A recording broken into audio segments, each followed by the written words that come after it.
یاد رکھنا کبھی بھی اپنے امام کے در سے دور نہ ہونا۔ ایک مرتبہ راوی کہتا ہے کہ گلی سے ایک مومن آ رہا تھا، اس کی وہ شرابی تھا، ہاتھ میں شراب کا پیالہ تھا، گلی پتلی تھی، دیکھا آگے سے امام تشریف لا رہے ہیں۔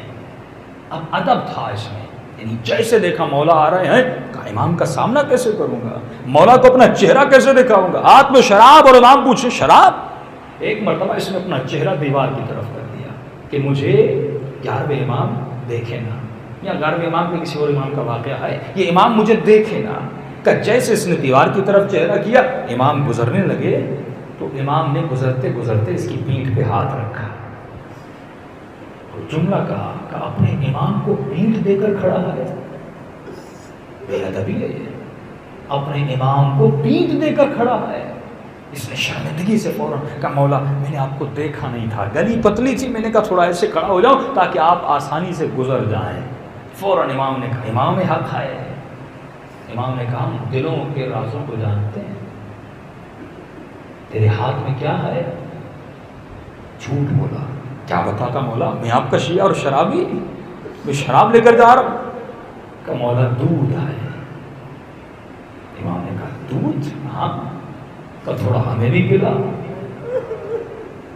اب پریشان ہوا، کرے تو کیا کرے، پھنس گیا۔ حکم امام تھا، کہتا اس نے اس پیالے کو امام کے ہاتھوں میں اتارنا شروع کیا۔ کہتا میں نے تعجب سے دیکھا، تھی شراب، لیکن جیسے امام نے کہا دودھ پلا، وہ دودھ میں بدل گیا۔ میں بہت پریشان ہوا۔ جاتے جاتے امام نے کہا کتنے بھی گنہگار کیوں نہ ہو، لیکن کبھی بھی اپنا چہرہ ہم سے پھیرا نہ کرو۔ بدترین وسوسہ شیطان کا یہ ہے کہ کہتا ہے یہ تسلسلو، یہ مومنین کے وجود میں زلزلہ پیدا کرتا ہے۔ ارے تو گنہگار ہے، اہل بیت کے در پہ جا کے کیا کرے گا، تو خطاکار ہے، تجھے نہیں معاف کریں گے، تم نے بہت بڑے گناہ کیے، نہیں معاف کریں گے۔ واللہ امام فرماتے ہیں، فرمایا اللہ کی آواز آتی آئے میرے گنہگار بندے، مجھے تمہارے رونے کی آواز اپنے ملائکوں کے تسبیح سے زیادہ پسند ہے۔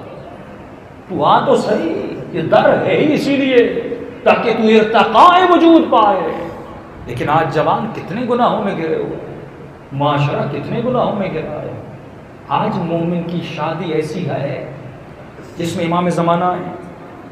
کسی مومن نے مجھے کہا مولانا ہم کیسے بنیں، جب ہم پھنس جاتے ہیں تو ہم کیا کریں، کوئی کام کرنے پر آتے سمجھ نہیں آتی یہ کام صحیح ہے یا غلط ہے، کسی محفل میں جاتے سمجھ نہیں آتی اس محفل میں جائیں کہ نہ جائیں۔